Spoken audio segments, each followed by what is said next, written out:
by Ben Bahane, posted August 12, 2017, 05:08:36. Guam has long been a strategic island for the U.S. since it was taken from Spain in 1898.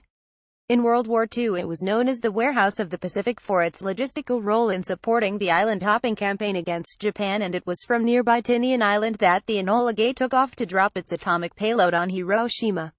During the Vietnam War, its bases played a similar role for U.S. aircraft doing sorties over Vietnam and was the first evacuation point for soldiers and refugees after the fall of Saigon.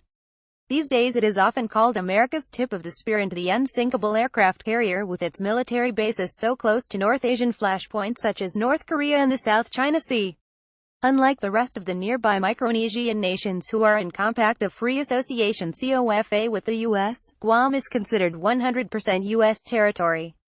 This mini Hawaii, as its governor has called it, is more than just a U.S. military base. It is home to 160,000 residents, many of whom identify as part of the indigenous Chamorro Nation who have survived centuries of colonization and war. Yet there is also remarkable patriotism here. Guam has both the highest recruitment rate and the highest casualty rate, per capita, of any ethnic group in the U.S. military. In 2013, I embedded with Guam Battalion in Afghanistan, finding their casualty rate was 450% above America's national average. Back home they have long lived under the shadow of conflict, knowing Guam as a significant target.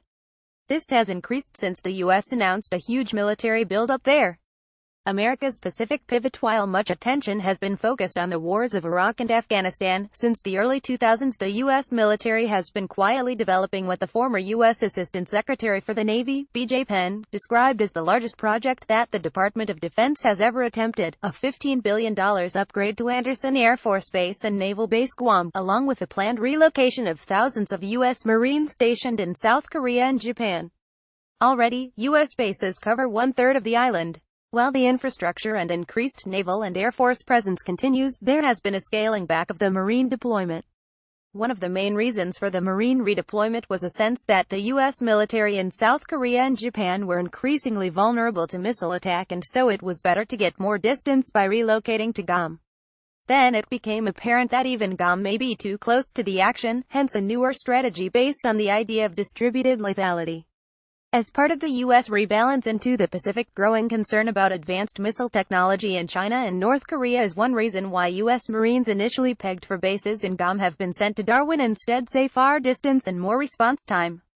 Last year I interviewed Naval Commander Dan Shawn at the Navy base in Guam's Apra Harbor.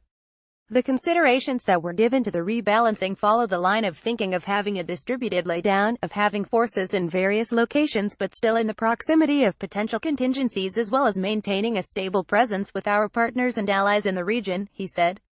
Discontent with the status quo. In an earlier visit, I spoke with members of Chamorro Nation who are opposed to the heavy U.S. presence, concerned their land was being absorbed into bases, and angry that although they are U.S. citizens they cannot vote in any U.S. election. Activist Robert Benavente asked how come a U.S. soldier posted here can vote after being here 3 months, and yet we, indigenous people of Guam and U.S. citizens, can never vote in U.S. elections. What kind of democracy is this? I asked him if he felt like Guam was a major target. The U.S. military want to bring a missile defense shield here, but man, how you gonna stop 100 missiles raining down on us here? Mr. Benavente said. The whole island could get wiped out. The United Nations lists Guam among 17 territories worldwide on its decolonization list. In July this year, Guam's Governor Eddie Colvo signaled he wanted to bring change to Guam's status, telling ABS-CBN News anything is better than the status quo. Mr. Colvo has campaigned for a referendum on self-determination that would give Guam voters 3 options in future: independence, becoming a U.S. state, or being in free association with Washington. Guam isn't the only target. Is it just Guam living in the shadow of threats by North Korea and growing confrontation between the U.S. and China? Across Micronesia, in places like Palau, the Federated States of Micronesia and the Marshall Islands, concerns are being raised on social media. Yep is just 500 kilometers from Guam. This is scary. They might miss Guam and hit Yep instead, lol, said Leo Pugram in a Facebook post from Micronesia's Yap Island. Another commentator in the Marianas, north of Guam, asked, when will foreign countries fight on their own land and leave our peaceful islands alone? Ben Bahane is a freelance journalist. Topics: world politics, history, defense and national security, unrest, conflict and war. Guam, United States, Korea, Democratic People's Republic of